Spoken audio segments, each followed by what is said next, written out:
Este episodio llega gracias a AXA México, aseguradora que conoce los riesgos del país, enfocada en atender empresas extranjeras que llegan a México por nearshoring. Por eso ofrece seguros enfocados en riesgos corporativos y beneficios para colaboradores. Conoce más en axa.mx/insurance-solutions.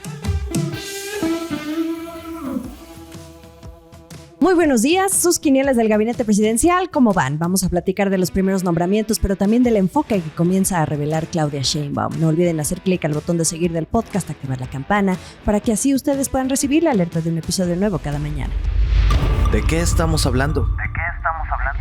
Manos a la obra. Ese es el mensaje que está enviando la virtual presidenta electa Claudia Sheinbaum al presentar apenas 20 días después de las elecciones a los primeros miembros que conformarán su gabinete de primera línea. No hay tiempo que perder. Considerémoslo el segundo mensaje más importante que manda desde su discurso de la victoria, porque revela mucho más del ton y son que tendrá su gobierno a partir del 1 de octubre. Dato curioso, el anuncio de los primeros miembros del gabinete de Sheinbaum, que apenas fueron 6 de los 22 puestos en total, ya contando la nueva Secretaría Científica que está creando, o 7 si sumamos a Rogelio Ramírez de la O, que permanece en Hacienda, sigue un poco la línea de lo que aplicó el presidente Andrés Manuel López Obrador al anticipar, en su caso, demasiado, a los perfiles que lo acompañarían en la presidencia. AMLO reveló a su gabinete desde diciembre de 2017, en el primer día de su pre-campaña. Pero en otros sexenios era común que la expectativa prevaleciera días e incluso horas antes de la toma de posesión, hasta diciembre. En esta era, la cuenta regresiva es diferente porque será en octubre cuando Sheinbaum asuma la presidencia de la República. Solo tiene 3 meses para que los nuevos y los viejos en las distintas dependencias puedan transicionar y comenzar en octubre ya con la máquina aceitada. Y ahí una primera señal de cómo le gusta trabajar a la próxima presidenta, de corte científico, metódica. Sheinbaum decide cortar la secrecía y la especulación para dar certeza cuanto antes sobre quiénes la estarán acompañando desde ya y ponerse a trabajar.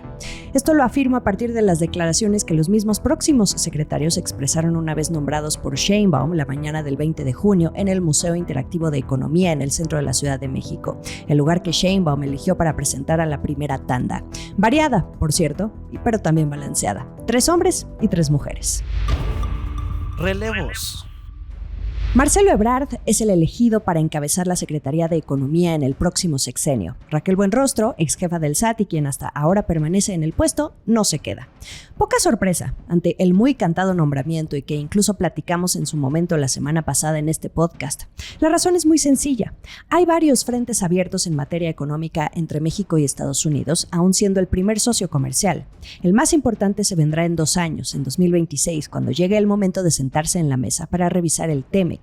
Ebrard presume de tener una excelente relación y cercanía con el primer círculo, tanto del presidente Joe Biden como del expresidente Donald Trump. Confiado, cree que llegue quien llegue a la Casa Blanca, Ebrard podrá llevar a buen puerto las discusiones en el proceso de revisión del tratado.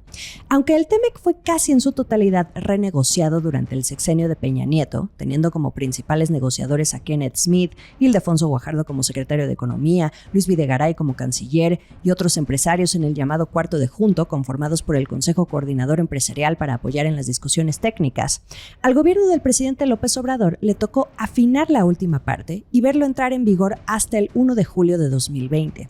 Y ahí es donde entra Ebrard, pero también el economista Jesús Seade, y quien en su momento se presumió como pieza fundamental para cerrar el acuerdo que en aquel momento pendía de un hilo, precisamente por la cláusula Sunset, que es la que obliga a revisar el tratado cada 6 años, aunque en la negociación original el objetivo de la revisión era cada 16. Dato curioso, en el libro que publicó el poderoso yerno de Trump, Jared Kushner, en sus memorias de la Casa Blanca, reveló que la negociación que hizo Seade ha sido la peor que jamás haya visto.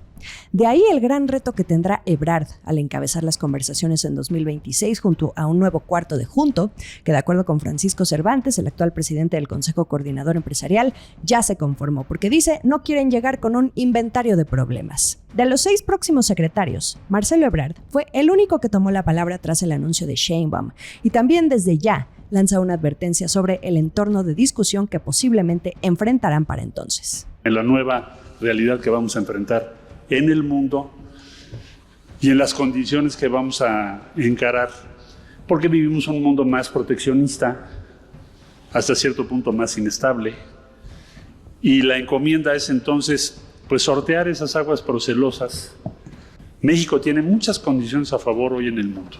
La primera, tenemos la cuarta transformación, los mejores resultados económicos desde hace medio siglo. Se dice rápido. Los mejores resultados económicos del país en los últimos 50, 60 años.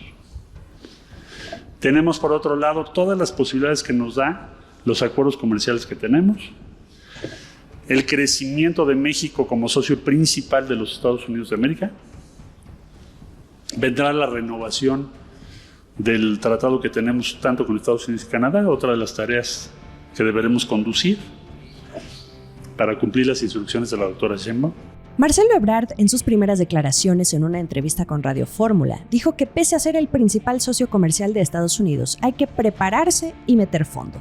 ¿Ya desde cuándo viene dando las pistas? Desde que era canciller con AMLO en 2022, Ebrard viene definiendo la idea de que por ningún motivo se puede poner en riesgo al tratado y que no hay forma de que México abandone. Incluso en agosto de 2023, cuando competía con Sheinbaum por la candidatura presidencial, ya se vendía como la persona ideal para liderar la revisión. En una reunión con el CCE de Francisco Cervantes, se dijo capaz, en dado caso, de renegociar el tratado, aun si vuelve Trump a la presidencia, porque ya ha lidiado con él. A los empresarios casi les dijo, no se preocupen, tengo todo bajo control. Fue a él a quien los empresarios le expresaron su deseo de participar en el proceso. Así que no se quedó con la ansiada candidatura presidencial, pero sí con la confianza del sector privado para 2026. La tarea de Ebrard será la de persuadir de por qué el acuerdo tiene sentido. Sheinbaum le pide que se prepare muy bien porque eso es lo que quiere. Mientras tanto, sus primeras tareas apenas entre el 1 de octubre será viajar mucho para invitar y convencer a las empresas de invertir en México, así lo dijo, también la revisión del TEMEC y apoyar al gobierno en la creación de los 10 polos de desarrollo. Esto es el dato del día. Ya digerido el nombramiento de Marcelo Ebrard como próximo secretario de Economía, pongamos atención a los otros 5 de los primeros 6 perfiles que formarán parte del gobierno de Claudia Sheinbaum y de la matemática que hay entre nuevos y viejos. Sigamos con los que tienen y han tenido ya un lugar en el gobierno de López Obrador. Juan Ramón de la Fuente, quien actualmente se desempeña como coordinador del equipo de transición de Sheinbaum, ahora será el próximo secretario de Relaciones Exteriores. Durante gran parte del gobierno de AMLO fue el representante de México ante la Organización de las Naciones Unidas, la ONU. De la Fuente ha estado en gobiernos morenistas y priistas, pero no es diplomático de carrera. Él es médico. Por allá de los 90 fue secretario de Salud con el entonces presidente Ernesto Zedillo, justamente en el periodo neoliberal, tan desdeñado por AMLO. Luego hizo una pausa para asumir la rectoría de la UNAM hasta el 2007. Pese a que tomó el camino internacional, también pesan sobre sus hombros las relaciones con otros países de Latinoamérica y el mundo, además de la revisión del TEMEC junto a Ebrard. Y la que brincará de relaciones exteriores a sus orígenes es la actual canciller con AMLO, Alicia Bárcena, que llegó ya rayando en la última parte del sexenio para sustituir a Ebrard cuando quiso aspirar a la silla presidencial. Bárcena es otra que terminó enfocándose por décadas a los asuntos internacionales. Llegó a ser la funcionaria mexicana con mayor rango internacional cuando se desempeñó como jefa y vicejefa de gabinete durante la administración de Kofi Annan en la ONU de 2005 a 2007. Luego fue secretaria ejecutiva de la Comisión Económica para América Latina y el Caribe, que es la CEPAL, de 2008 hasta 2022. Hasta que López Obrador, con quien siempre se ha llevado muy bien, lleva una muy buena relación, le pidió ser embajadora de México en Chile y luego canciller. Pero Bárcena es bióloga marina. Solo en la década de los 80 llegó a ser subsecretaria de Ecología. Hasta Sheinbaum, durante la presentación, hizo énfasis en su vocación, que es más de corte ambiental. Por ello, la encamina ahora hacia la Secretaría de Medio Ambiente y Recursos Naturales. En otras noticias. Y ahora, los nuevos secretarios. Julio Verdegué, un académico y experto en agricultura y sistemas alimentarios que proviene de una de las familias empresariales más importantes de Sinaloa, al norte de México, se convertirá en secretario de Agricultura y Desarrollo Rural. Un agrónomo que sí va a asuntos de agricultura y no a Pemex. Recuerden que el actual CEO Octavio Romero también lo es. La trayectoria de Verdegué incluye su paso como subdirector general de la Organización de las Naciones Unidas para la Alimentación y la Agricultura, la FAO, y representante representante regional para América Latina y el Caribe. Antes fue investigador principal del Centro Latinoamericano para el Desarrollo Rural en Chile. Y aquí un detalle muy fino. Fue miembro de la Junta Directiva del Centro Internacional de Mejoramiento de Maíz y Trigo. En sus primeras declaraciones tras su nombramiento, Verdeguer ya habló de la disputa actual por el maíz transgénico con Estados Unidos. Lo calificó de asunto serio al que le dará seguimiento en el próximo sexenio. Aunque fue claro que darán continuidad a lo que ya planteó el gobierno de López Obrador, el no permitir el cultivo en el país del maíz transgénico ni tampoco la importación para el consumo humano. Verdeguer viene de coordinar el eje de soberanía alimentaria en los diálogos por la transformación durante la campaña de Sheinbaum. Será otro personaje clave en la disputa abierta que hay actualmente con Estados Unidos. Y luego tenemos a Rosaura Ruiz Gutiérrez, la mujer que va a encabezar la creación de una nueva secretaría que implica subir de categoría al actual CONACYT, con H, que le agregaron en este sexenio. Se trata de la nueva Secretaría de Ciencia, Humanidades, Tecnología e Innovación. Rosaura Ruiz fue la primera mujer en presidir la Academia Mexicana de Ciencias. Como Sheinbaum, también es científica y ha trabajado con ella desde la jefatura de gobierno en la Ciudad de México como secretaria de Educación, Ciencia, Tecnología e Innovación.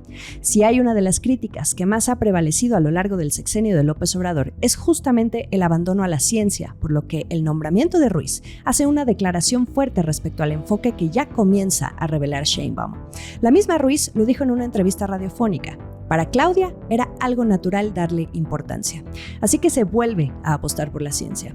Según Ruiz, el CONACYT se queda chico con lo que la próxima presidenta quiere hacer en materia de conocimiento y tecnología, además de recordar que el modelo que aplicó en su momento como jefa de gobierno ahora lo llevará a escala federal. Será interesante volver al archivero y revisar cómo estuvo esa gestión de Ruiz en la capital.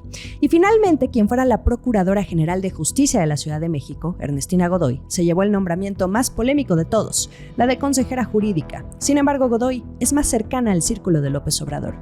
Su paso como procuradora no estuvo libre de controversia. Una investigación periodística de The New York Times apuntó a un supuesto espionaje telefónico a figuras políticas realizado por la dependencia bajo su administración, un hecho que Godoy hasta el día de hoy ha negado. Buscó de hecho su ratificación, la cual le fue negada, y tras las elecciones del 2 de junio se perfilaba como legisladora. Pues ya no. El último sorbo. ¿Qué podemos leer de los primeros personajes que ya integran oficialmente al gabinete de Claudia Sheinbaum? Los perfiles lo dicen todo. La mayoría, como la presidenta electa, son doctores, honoris causa, científicos o biólogos. Sheinbaum, también en su mayoría, optó por empatar la experiencia con cargos afines, pero se requerirán de observar otras cualidades en su liderazgo y gestión para medir el acierto o fracaso de su elección. También, solo en estos primeros 6 cargos, sin contar al actual secretario de Hacienda, se mira la continuidad de la que tanto habla la dupla AMLO-Sheinbaum. 3 de ellos vienen del gobierno de López Obrador en diferentes etapas: Ebrard, De la Fuente y Bárcena. Otros 2 son una clara elección de Sheinbaum, Julio Verdeguer y Rosaura Ruiz, y una podría ser quizá un consenso entre ambos, Ernestina Godoy. Falta conocer a más de la mitad del gabinete. Sheinbaum anunció que el próximo jueves 27 de junio vendrán más nombres para dependencias aún más clave, como la Secretaría de Gobernación, la Sedena, la Secretaría de Energía y hasta Pemex y el SAT. Otro mensaje que manda Sheinbaum: si se dan cuenta, hasta el momento, sin contar a Juan Ramón de la Fuente, Claudia Sheinbaum le ha dado más reflector hasta ahora a su equipo económico. Primero con De la O, tratando de calmar a los mercados financieros apenas el Congreso se pintó de guinda, el color de Morena, tras la elección. Y ahora Marcelo Ebrard es quien sale a dar un nuevo mensaje. De todos los 6 próximos secretarios, fue el único al que le dio el micrófono y no perdió tiempo en hablar de la revisión del TEMEC. A Claudia Sheinbaum le interesa la economía y otra palabra clave: Estados Unidos. Comienza a fortalecerse la intención de llevar a buen puerto la relación con el socio comercial, pero también con los inversionistas. Es en estos pequeños detalles donde uno puede mirar la diferencia en los estilos, la visión, pero aún falta mucho por conocer. Ya es viernes y lo mejor de la información económica y de negocios está aquí en La Estrategia del Día. ¿Qué episodio les gustó más? Les voy a dejar la votación en la descripción del episodio, como siempre. Estamos en Twitter como @laestrategiamx, en Instagram a mí me encuentran como @JimenaBusiness y YouTube los episodios completos en video. Que sea un gran fin de semana para todos y como siempre, nos escuchamos el lunes. Esta fue La Estrategia del Día, escrito y narrado por Jimena Tolama, producido por Arturo Luna y Daniel Hernández. Que tengas un día muy productivo.